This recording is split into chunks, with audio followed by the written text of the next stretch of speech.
शक्तीपीठ विरोधी संघर्ष समितीच्या वतीनं होत असलेल्या या मेळाव्याच्या निमित्तानं मंचावर उपस्थित असणारे आमचे मित्र बंटी पाटील साहेब, माजी आमदार संपत बापू आणि सर्वपक्षीय नेते मंडळी, व्यासपीठावरील उपस्थित पत्रकार आणि जमलेल्या सर्व माझ्या शेतकरी भावांनो, सगळ्या महाराष्ट्राला नको असणारा हा शक्तीपीठ आपल्या मुख्यमंत्र्यांना मात्र पाहिजे झालाय, कारण तो त्यांचा स्वप्नातला म्हणजे ड्रीम प्रोजेक्ट आहे. काय त्यांना स्वप्न पडलेलं होतं कुणाला माहित. कदाचित दिल्लीवरनं निरोप आला असेल, कारण दिल्लीचा लाडका उद्योगपती ज्यानं गडचिरोलीला 2 लाख झाडांची कत्तल करून तिथनं आदिवासींना हुसकून लावून जे खनिज उत्खनन करायला सुरुवात केलेलं आहे, त्या एक्सप्रेस हायवेच्या माध्यमातून त्याच्या स्वतःच्या मालकीचा असणारा मडगावमधल्या बंदरातून ते सगळं परदेशामध्ये निर्यात करायचं आहे.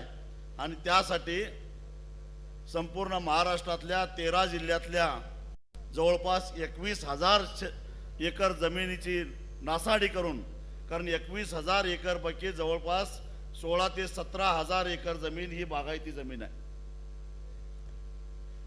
ही काही कालव्याखालची जमीन नाही. शेतकऱ्यांनी आपल्या जमिनी घाण ठेवून कर्ज काढून लिफ्ट इरिगेशनच्या द्वारे पाणी आणून बागायती केलेल्या जमिनी आहेत सगळ्या. या जमिनीमध्ये मी धाराशिवला गेलो, बार्शी परिसरामध्ये गेलो, अगदी हिंगोली संपूर्ण महाराष्ट्रातल्या 13 जिल्ह्यामध्ये जाऊन आलेलो आहे. अहो 20 25 किलोमीटरवरनं पाणी आणून शेतकऱ्यांनी शेती जमीन ओलिताखाली आणलेली आहे. आणि ती जमीन काढून घ्यायचा घाट त्यांनी घातलेला आहे. आणि आमच्यासारखे जेव्हा त्याला विरोध करतात त्यावेळी आम्हाला विकास विरोधी ठरवलं जातं, आम्हाला आंदोलन जेवी म्हटलं जातं. आम्ही कुठलाही काही निर्णय झाला तर त्याला विरोध करणारे माणसं आम्ही असं म्हणून आमची प्रतिमा तयार केली जाते. विरोध केला काय हो आम्ही? रत्नागिरी नागपूर हा जो रस्ता आहे आपल्याच जिल्ह्यातनं गेलेला आहे, त्याला आम्ही विरोध केला का? हा केला, काही अंशी केला, पण तो शेतकऱ्यांना मिळणाऱ्या मोबदल्या संदर्भात केला. रस्त्याला विरोध केलेला नव्हता. तो रस्ता आता नीट चालू आहे. त्यातही चोकाक ते अंकली हा जो 38 किलोमीटरचा भाग होता, तिथं मोबदला एकदम कमी, म्हणजे कायद्याच्या दुरुस्तीनंतरचा मोबदला मिळणार होता. ते नैसर्गिक न्यायाला धरून होणार नाही. अंकली ते सोलापूर किंवा अंकली ते चोकाक ते रत्नागिरी या मार्गामध्ये शेतकऱ्यांना ज्या दरानं पैसे दिलेले आहेत त्या दरानं चोकाक ते अंकली या 38 किलोमीटर मधल्या शिरोळ आणि हातन तालुक्यातल्या शेतकऱ्यांना सुद्धा पैसे मिळाले पाहिजेत. म्हणून आम्हाला 3 वर्ष संघर्ष करावा लागला. त्यावेळी कुठं केवळ या 38 किलोमीटरसाठी म्हणून वेगळा शासन निर्णय करावा लागला सरकारला आता 2 महिन्यापूर्वी. म्हणजे तो शासन निर्णय शक्तीपीठ महामार्गाला लागू नाही आहे हे लक्षात ठेवा. गिरीश पोंडेने अगदी बरोबर सांगितलं. अजून धोरण ठरलेलं नाही आणि त्यांचं धोरण ठरलेलं आहे. मला माहित आहे की 2013चा कायद्याला त्यांनी परत 1956चा महामार्ग अधिनियम लावलेला आहे आणि त्याच्यामध्ये दुरुस्ती आणि 2021 साली केलेली आहे. आणि त्यामुळं आपल्या जमिनी कवडी मोल किमतीनं जाणार आहेत. घरात जाऊन तुळीवर लिहून ठेवा पाहिजे. तर माझं जर खोटं वाटत असेल तर पैसे अजिबात मिळणार नाहीत फारसे, जमीन मात्र जाणार आहे. आता आपल्यामध्ये 2 भाग पडणार आहेत. यापूर्वी आम्ही ते अनुभव घेतलेला आहे. एक महामार्गाला विरोध करणारा वर्ग आणि दुसरा महामार्गाचं समर्थन करणारा वर्ग आता एक बेळातनं बाहेर पडणार आहेत. काही उंदरं आता बाहेर पडलेले आहेत. चंदगडमध्ये एखादा मेळावा झालेलाच आहे आता. आणि हे काय म्हणणार आहेत, जिल्ह्याचा विकास होत असताना ही माणसं जिल्ह्याच्या विकासाच्या आड यायला लागलेले आहेत. जिल्ह्याचा विकास करायचा आहे तर मग आम्ही कुठे विकास कामाला विरोध केला? मी तुम्हाला सांगतो, मी 2009 साली खासदार झालो त्यावेळेपासून मला वाटतंय बंटी साहेब त्यावेळी देवाळे दादा बिहारचे राज्यपाल होते. आम्ही दोघांनी मिळून कोल्हापूर ते वैभववाडी रेल्वे मार्ग झाला पाहिजे म्हणून प्रयत्न करत होतो. आणि त्यावेळी ममता दिदी रेल्वे मंत्री होत्या, त्यांच्याकडे जाऊन हेलपाटे घालून पहिला सर्वे मंजूर करून घेतला, मग बजेटमध्ये त्याला मंजुरी घेतली. त्याच्यानंतर सुरेश प्रभू आले, त्यांनी त्याला बजेट लावलं. तो रस्ता अजून, तो रेल्वे अजून होत नाही. कोकणाला कोल्हापूरला जोडायचा असेल रेल्वे मार्गाने जोडा ना. कोकणातली फळं कोल्हापूरला येतील, कोल्हापूरचा भाजीपाला कोकणात जाईल, कोल्हापूरची साखर कारखान्याची साखर बंदरावर जाईल, मुंबईला जायची गरज नाही. याला म्हणतात विकास. त्याला आम्ही कधी विरोध केलेला नाही आहे. विरोध कशाला करतोय की ज्या शक्तीपीठ महामार्गाची आम्हाला गरजच नाही त्या महामार्गाला आम्ही विरोध करतोय. महाराष्ट्राचा एक जबाबदार नागरिक म्हणून विरोध करतोय. कारण हा महामार्ग हा खाजगीकरणातनं उभा केला जाणार आहे आणि त्याला कर्ज काढून पैसे उभा केले जाणार आहेत आणि ते कर्ज आपण भविष्यामध्ये त्या रस्त्यावरनं प्रवास करणाऱ्या प्रवाशांनी टोलच्या माध्यमातून फेडायचा आहे. सरकार 1 रुपया सुद्धा त्यात घालणार नाही, हे लक्षात घ्या. प्रवाशांनी टोलच्या रूपात ते भरायचं आहे. आज ते सांगतात की 1,10,000 कोटी काहीतरी त्यांचा खर्च दाखवतात. ते 15 का 10 हा नवीन वाढला. आधी म्हटले 86,000 कोटी, मग म्हटले 1,00,000 कोटी, आता म्हणतात 1,10,000 कोटी रुपये. आता गंमत बघा, राज्य सरकार आणि केंद्र सरकार यांच्यात तरी काही मेळ आहे का नाही मला कळत नाही.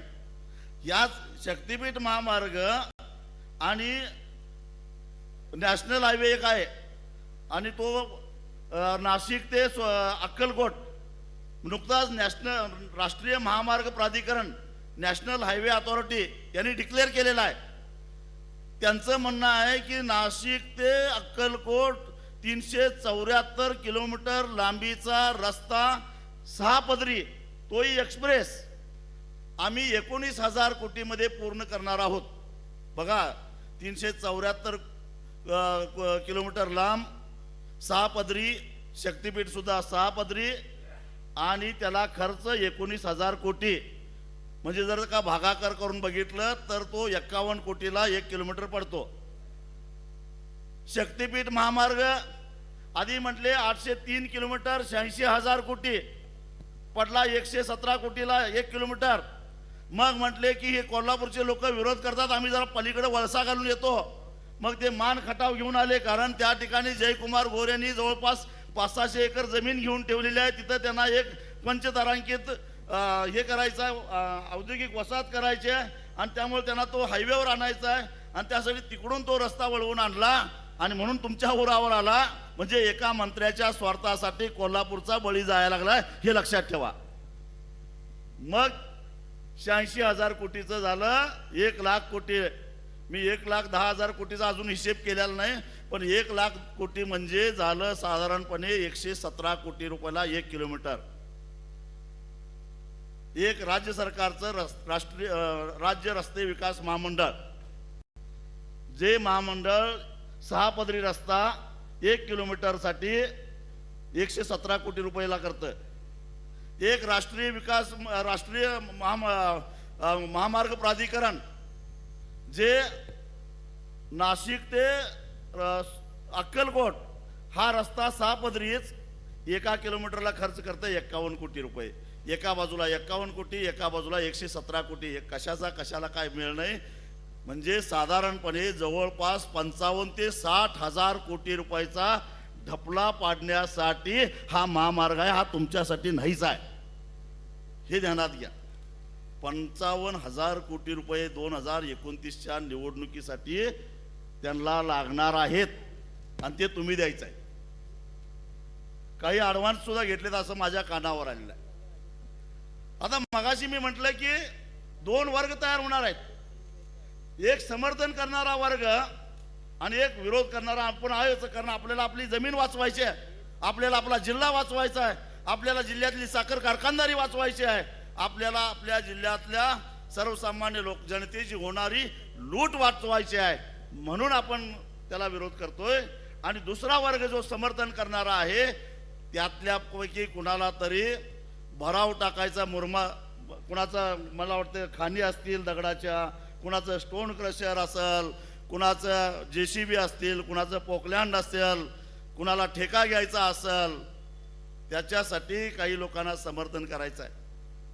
तुम्हाला माहित आहे पूर्वीच्या काळी आमच्याकडे कडब्याच्या बडमी असायच्या आणि कडब्याच्या बडमी पावसाळ्यामध्ये कुठं मे महिन्यामध्ये कुठं गावाच्या बाहेर गावाच्या बाहेर जे शेत असतं गावंदरीत त्या शेतामध्ये गावातली लोक बडमी घालायचे आणि तो शेतकरी सुद्धा म्हणायचा अरे मुक्या जनावरांच्यासाठी बडीम घालताय घाला माझ्या जागेमध्ये आणि अगदी आनंदानं त्याला परवानगी द्यायचा आणि बडीम घालायला.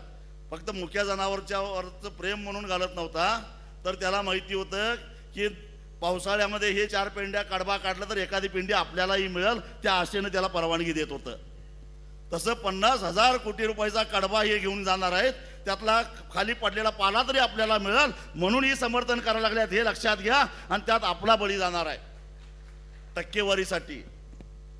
त्यातलं काहीतरी आपल्याला मिळतंय काय म्हणून मुख्यमंत्र्याला खुश करण्यासाठी आणि कुणाला तरी खुश करण्यासाठी जो कोणी ठेकेदार येईल त्याच्याकडनं काही हप्ते घेण्यासाठी यासाठी काही लोक या गोष्टीचं समर्थन करायला येणार आहेत. ते काही विकास पुरुष काही नाही आहेत. आमचं म्हणणं आहे खरोखरच याची गरज आहे का? खरोखरच जर गरज असती तर गेल्या पुढच्या मग त्यांचा एक मुद्दा आहे पुढच्या 20 वर्ष डोळ्यासमोर ठेवून आम्ही रस्ता करतोय. कारण मी म्हटलं शक्तीपीठ महामार्गाच्या समांतर असणारा जो काही नागपूर रत्नागिरी कोल्हापूरपर्यंतचा भाग आहे तो समांतर आहे. मग तो रस्ता आत्ताच बांधून पूर्ण झालेला आहे आणि त्या रस्त्यावर 60 किलोमीटरला एक टोल आहे. त्या टोलवरनं दररोज त्यांना 40 लाख रुपये टोल वसुली व्हायला पाहिजे होती पण प्रत्यक्षामध्ये 8 ते 9 लाख रुपयेच वसुली होते. म्हणजे याचा अर्थ काय? तो रस्ता क्षमतेच्या 25%च वापरला जातो. एवढी वर्दळ त्याच्यावर विरळ आहे. तुम्ही बघितलं असेल पंढरपूरला जाताना कधी ट्रॅफिक जाम झाले काय? कधीच नाही. अक्कलकोटला जाताना किंवा ह्याला आपल्या तुळजापूरला जाताना अगदी नवरात्रीला सुद्धा ट्रॅफिक जाम होत नाही. मग नवीन रस्ता कशाला पाहिजे? आणि हा रस्ता त्याच्या शेजारी झाला समजा आपण तर होऊन देणारच नाही पण समजा त्यांनी केलाच तर काय होणार आहे? 4.5 लाख ह्या रस्त्याला गोळा होणार, 4.5 लाख त्या रस्त्याला गोळा होणार. दोन्ही रस्ते बोंबलत तोट्यात आणि महाराष्ट्र जनतेवर 1 लाख कोटी रुपयाचं वर आणि डोक्यावर कर्ज. आधीच 9 लाख कोटीचं कर्ज आहेच महाराष्ट्रावर. म्हणजे 10 लाख करायचं आहे काय? 12 लाख कोटी कर्ज करायचं आहे काय? आणि ते महाराष्ट्राच्या जनतेला भरायला लागणार. यांचं काय हो? हे यांच्या झोळ्या घेऊन निघून जातील 2029ला. उद्या फेडायला लागणार आहे आपल्याला ते. त्यामुळं आमचा याला विरोध आहे. म्हणजे पूर्णपणे अव्यवहार्य असणारा हा रस्ता आहे.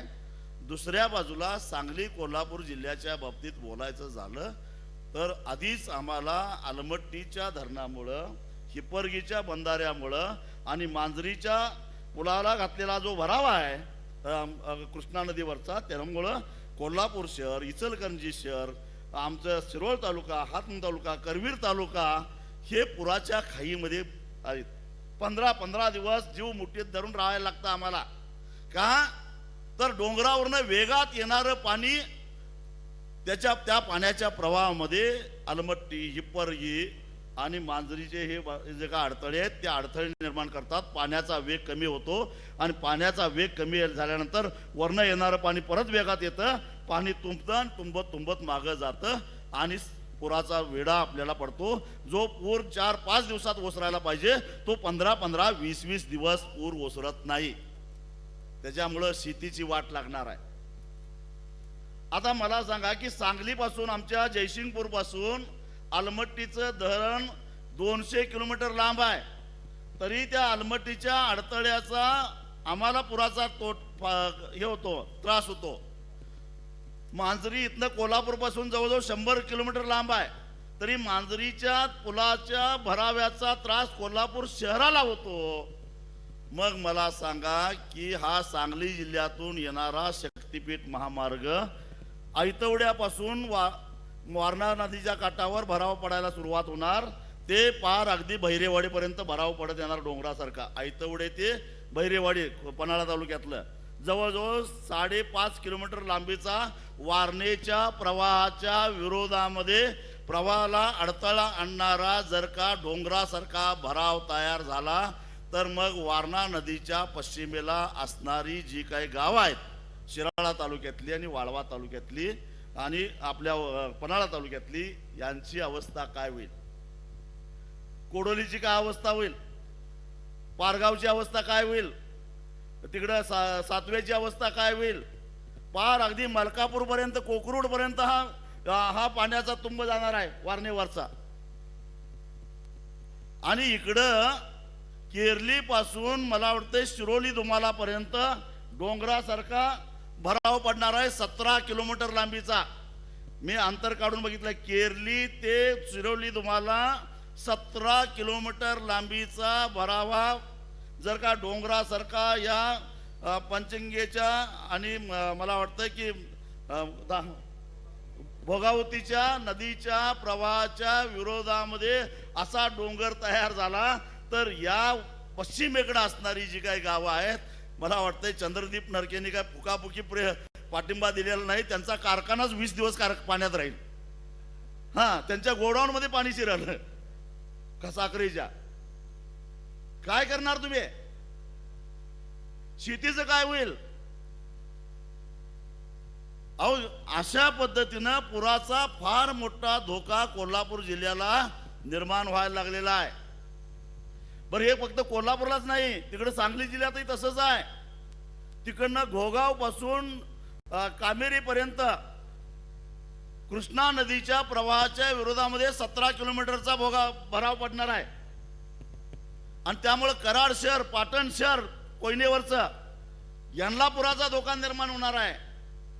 म्हणजे पश्चिम महाराष्ट्राच्या पाठीमाग हा जो पुराचा धोका निर्माण झालेला आहे त्याच्यावर शिक्कामोर्तब करणारा हा रस्ता म्हणजे शक्तीपीठ महामार्ग.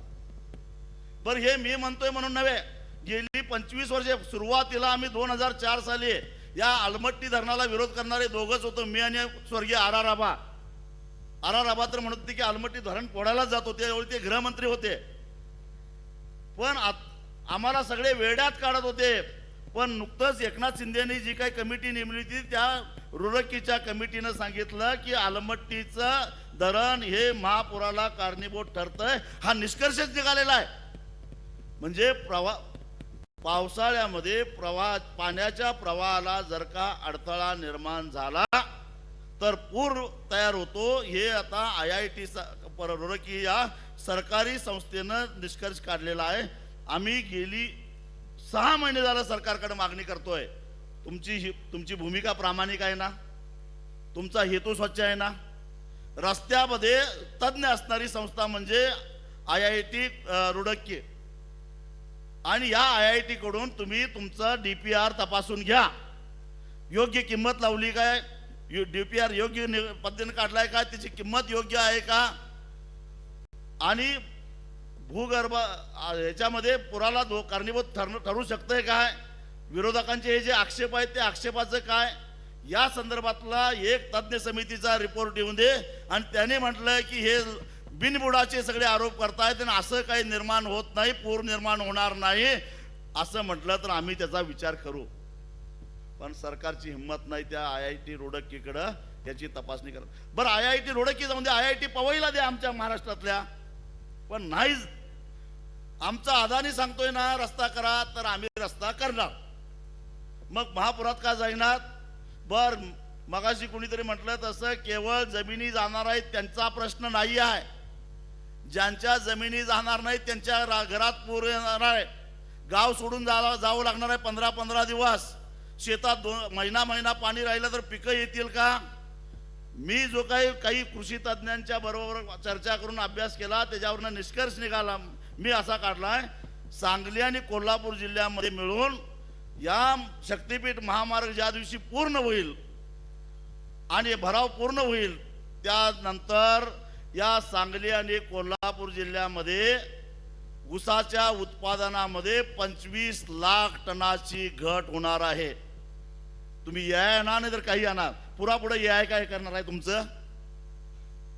25 लाख टन ऊसाची घट उत्पादनामध्ये या रस्त्याच्या भरावामुळे होणार आहे. हे आपल्या कारखानदारीला परवडणार आहे का? KP पाटील साहेब आता गेले, मगाशी सांगून गेले, आधीच 100 दिवस चालल्यात. हे 25 लाख टन सगळ्यांचं जरा जरा कमी करायचं म्हटलं तर तुमचा 100 दिवसाचा कारखाना 80 दिवसावर आल्याशिवाय राहणार नाही. नुकसान कुणाचं? शेतकऱ्याचं. कारण मग कारखाने काय करणार? आपल्या कार्यक्षेत्रात कुणाकुणावर परिणाम होणार आहे? सांगली जिल्ह्यातला सोनेरा, त्याच्यानंतर राजाराम बापू, त्याच्यानंतर कृष्णा, त्याच्यानंतर हुतात्मा, त्याच्यानंतर विश्वास, हे सांगली जिल्ह्यातले कारखाने, त्यांचा ऊस कमी पडणार, ते इकडे येणार. त्याच्यानंतर कोल्हापूर जिल्ह्यातले कारखाने वारणा, त्याच्यानंतर दालमिया, त्याच्यानंतर बांबवडे, त्याच्यानंतर कुंभिकासारी, त्याच्यानंतर DY पाटील, त्याच्यानंतर भोगावती, त्याच्यानंतर बिदरी, आणि त्याच्यानंतर आपलं हे आजरा कारखाना, परत तांबाळे कारखाना. हे कारखाने एकमेकाचा ऊस पळवापळवी करत बसणार आणि मग ऊस कमी पडतोय म्हणून लांबून ऊस आणणार आणि लांबून ऊस आणणार म्हणून आमची आणि तोडणी वाहतूक 50 रुपयानं वाढणार टनाला. तोटा कुणाचा? तुमची जमीन जात नाही, तुमच्या रानात पूर येत नाही, पण कारखान्याला ऊस पडला, ऊस कमी पडला म्हणून कारखान्याची तोडणी वाहतूक 50 रुपयानं वाढली. तोटा कुणाचा झाला? शेतकऱ्याचा झाला. म्हणजे सगळ्यांच्यावर त्याचा परिणाम होणार आहे, हे लक्षात ठेवा. ऊस तोडणाऱ्यांना रोजगार कमी होणार. 25 लाख टन ऊस कमी तोडला म्हणजे हार्वेस्टरवाल्यांची वाट लागली, ऊस तोडणाऱ्यांची वाट लागली, ऊसाची वाहतूक करणाऱ्यांची वाट लागली, कारखान्यांची वाट लागली, कारखान्यामध्ये काम करणाऱ्या कामगारांची वाट लागली. अरे जे कोल्हापूर जिल्ह्याचं एकूण अर्थकारण साखर उद्योगावर अवलंबून आहे, त्या अर्थकारणावर विपरीत परिणाम होणार आहे, हे समजून घ्या. आम्ही काही विकास विरोधी नाही आहे. आम्ही शाहू महाराजांचे वैचारिक वारसदार आहोत. शाहू महाराजांनी एका बाजूला राधानगरीचं धरण बांधून कोल्हापूरची जमीन बोलिताखाली आणली आणि दुसऱ्या बाजूला शेतीतून निर्माण झालेली बचत उद्योगधंद्यामध्ये जावे म्हणून उद्यमनगर स्थापन केलं. कोल्हापूरच्या माणसाला उद्योजक बनवलं आणि तेवढंच नव्हे तर जयसिंगपूर सारखी बाजार समिती वसवून शेतकऱ्याला व्यापारी सुद्धा बनवलं. हे छत्रपती शाहू महाराजांचे विचार आणि त्या विचाराचे वैचारिक वारसदार आम्ही आहोत. आम्हाला शहाणपणा नका शिकवू. हा, आता आम्हाला तुमच्यासारखं ढपला पाडता येत नाही म्हणून बोंबलं तिथं बसलोय. पण आम्हाला त्याचा अभिमानही वाटतोय, समाधान वाटतंय. पण आम्ही हे होऊन देणार नाही. फडणवीस साहेब, तुम्ही कितीही आटापिटा करा, हा शक्तीपीठ महामार्ग तुमचा ड्रीम प्रोजेक्ट पूर्ण होणार नाही म्हणजे नाही. ही काळ्या दगडावरची रेग आहे. आणि ते उदयन महाराज म्हणतात की एक बार मै काहीतरी खुद का भी नाही सुनता, काय काय म्हणतात की ते तसं. आता आम्ही एकदा ठरवलंय, आता आम्ही आमचं सुद्धा ऐकणार नाही. कोण आमच्यावर असो नसो, हा शक्तीपीठ महामार्ग होऊन देणार नाही. ही काळ्या दगडावरची रेग आहे, हे आपल्याला ठरवावलंय. मग नुसतं टाळ्या वाजवून चालणार नाही. आतापासून कामाला लागला पाहिजे. कामाला लागायचं म्हणजे यांना जसं तिकडनं पळवून लावलं की नाही इकडं, तसं इकडनं दुसरीकडे पळवून लावायचं असेल म्हणजे यांना पूर्ण 13 जिल्ह्यातनंच पळवून लावायचं आहे. पण तुर्तास आपण आपल्या जिल्ह्यापुरता विचार करू. इथनं पळवून लावायचं असेल तर सुरुवात आपल्याला मोजणीपासूनच विरोध करावा लागेल. संयुक्त मोजणी होऊन द्यायची नाही. हे बघा, ती कुठली मोनार्क काय कुठली कंपनी आहे त्यांच्याकडे सर्वे दिलेले आहे. त्या मोनार्क कंपनीचे काहीतरी ड्रोन येतील, त्या मोनार्क कंपनीचे काही लोक मला वाटते सॉइल सॅम्पल काढायला ट्रॅक्टर बिक्टर घेऊन येतील. पेटवून टाका सरळ ट्रॅक्टर. ते काय सरकारी मालमत्तेचं नुकसान होत नाही, काय काळजी करू नका. ते कुठल्या तरी ठेकेदाराचंच असतंय, त्याचं बघू मागणं काय करायचं ते. त्याला म्हणायचं तुला भाडं मिळणार आहे, मग ट्रॅक्टर पाहिजे काय भाडं पाहिजे ट्रॅक्टरचं? ते काय म्हणाल? हा, ट्रॅक्टर पाहिजे काय भाडं पाहिजे? भाडं नको, ट्रॅक्टर असून दे म्हणाल का नाही? मग तसं पहिला ट्रॅक्टर आला की त्याला सांगायचं की त्याला विचारायचं ट्रॅक्टर पाहिजे काय भाडं पाहिजे. ड्रोनवाल्याला म्हणायचं 6-7 लाख रुपयाला बाबा एक ड्रोन येतोय. आमच्याकडे गोपणीची दगड आहे, गोपन आहे, दगड आहेत. एका गोपणीच्या टिप्पिऱ्यात तुझा ड्रोन खाली पडतो. फक्त इराणच नाही, इराणकडेच ड्रोन नाहीत, आमच्याकडे सुद्धा गोपणी आहेत. त्या गोपनीनं तुमचे ड्रोन पाडायला आम्हाला वेळ लागणार नाही. आणि ते ड्रोन पडले तर 7 लाखाचं नुकसान तुला सोसणार आहे का? ती मोनार्क कंपनी तुला भरून देणार आहे का? मग गपगुमानं इथनं निघून जायचं. म्हणजे ड्रोननं सर्वे होऊन द्यायचं नाही, सॉईल सॅम्पल काढून द्यायचा नाही. संयुक्त मोजणी करायला ग्रामपंचायत इथे आली तर पळवून लावायचं. कसं पळवून लावायचं ते मनोज पराकडे मगाशी सांगितलं. पाहुणचार कसा करायचा, असा पाहुणचार गावोगावी झाला पाहिजे. तुम्हाला जर वाटलं जरा ताकद कमी पडत्या, आम्हाला सगळ्यांना निरोप द्या, आम्ही सगळी येतो, परंतु हा पाहुणचार चांगल्या पद्धतीनं झाला पाहिजे. असा पाहुणचार झाला पाहिजे की पाहुणचार झालेला माणूस आयुष्यभर लक्षात ठेवला पाहिजे. तुम्ही आम्हाला अतिरेकी म्हणा नाहीतर नक्षलवादी म्हणा, काही फरक पडत नाही. पण अशाच पद्धतीनं तुम्हाला हे आंदोलन पुढे न्यायचं आहे. आणि मग संयुक्त मोजणी जोपर्यंत पूर्ण होत नाही तोपर्यंत डीपीआर तयार होत नाही. आणि डीपीआर जोपर्यंत तयार होत नाही तोपर्यंत हा प्रकल्प पुढे जात नाही. एकदा मोजणी झाली तर मग अडचणी येतात, हे लक्षात घ्या. त्यांनी काय केलंय तुम्हाला सांगतो. सगळं नियोजनबद्ध रीत्यानं चाललेलं आहे. त्यांनी हिरोन या शक्तीपीठ महामार्ग रेटण्यासाठी अधिकारी आणून ठेवलेले आहेत आधीच. ते अधिकारी जोर जबरदस्ती करतील, त्यांना जोर जबरदस्तीला पण भीक घालायचं नाही, हे लक्षात ठेवा. हे जाणीवपूर्वक चाललेलं आहे. मी परवाच सांगलीला सांगितलं की जो वादग्रस्त पोलीस अधिकारी आहे, कोणतरी दोषी, ते दोषी कुठं, तिथं पहिल्यांदा जरांगे पाटलांचं आंदोलन मोडून काढायला, लाठीमार करायला तोच दोषी होता. नंतर साताऱ्याला तोच दोषी होता. आता दोषी आणून ठेवलाय सांगलीला, कारण त्यांना वाळव्यातनं शक्तीपीठ आणायचं आहे. तशी माणसं हुडकून त्यांनी आणून ठेवलेली आहेत. मी तुम्हाला सावध करून ठेवतोय. आणि म्हणून ही कुठलीही माणसं आणून द्यात, पण त्याला हे कोल्हापूर आहे त्यांना अजून माहीत नाही. आणि हे सगळं आपल्याला हाणून पाडायचं आहे. त्यासाठी पहिल्यांदा आता एक मेळावा झाला. मला वाटतं एक संयुक्त आपल्याला मोर्चा काढायचा आहे. तो मोर्चा काढायची तारीख काय असेल ते तुम्ही मला सांगा, सगळ्यांच्यावर चर्चा करा. एक आपण प्रचंड मोठा मोर्चा काढू जिल्हाधिकारी कार्यालयावर. आणि तो मोर्चा काढण्याच्या आधी गावोगावी आपल्या बैठका झाल्या पाहिजेत. एक सुद्धा माणूस सुटता कामा नये. ते विचारायचं. आता फाळणी झाली पाहिजे. इथं पार्ट्या दोनच, एक पार्टी शक्तीपीठ व्हायला पाहिजे म्हणणारी आणि एक पार्टी शक्तीपीठ नाही व्हायला पाहिजे म्हणणारी. आणि शक्तीपीठ नाही व्हायला पाहिजे म्हणणाऱ्यांचं बहुमत गावागावामध्ये झालं पाहिजे. तशी तयारी आपल्याला करायला पाहिजे. शक्तीपीठ व्हायला नाही पाहिजे म्हणणाऱ्यांची बाजू सत्याची आहे, न्यायाची आहे. आणि जिल्ह्याच्या बाजूनं जिल्ह्याचं अर्थकारण, जिल्ह्याचं समाजकारण, जिल्ह्याची शेती, जिल्ह्याची कारखानदारी वाचवण्यासाठी, जिल्ह्यातल्या गोरगरिबांना वाचवण्यासाठी शक्तीपीठ नाही झाली पाहिजे असं म्हणणाऱ्या पार्टीचं म्हणणं आहे.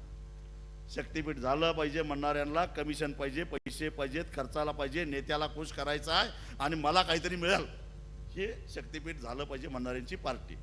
आता लोकांना म्हणावं निवड तुम्ही करा. मला सांगा की महापूर येतोय त्यावेळी सगळ्यात जास्त त्रास कुणाला होतोय? गावातल्या गरीब माणसाला. जो गरीब माणूस ज्याचं सिंगल घर असतं कौलाचं, सगळी भांडी कुंडी ट्रॅक्टरमध्ये भरून टेम्पोमध्ये भरून 15 दिवस गाव सोडून जायला लागतं. जो पैसेवाला असतो तो दुसऱ्या मजल्यावर तिसऱ्या मजल्यावर आपली भांडी कुंडी ठेवतोय, कुलूप घालतोय, पाहुण्याच्या जाऊन राहतोय. पण गरिबांनी काय करायचं? म्हणून मी मगाशी म्हटलं की गरिबांच्या बाजूने उभा राहायचं असेल तर शक्तीपीठ महामार्गाला विरोधच करावा लागेल. एवढंच सांगतो आणि इथंच थांबतो. धन्यवाद. सत्यजीव बंटी पाटील साहेब आपलं मनोगत व्यक्त करतील.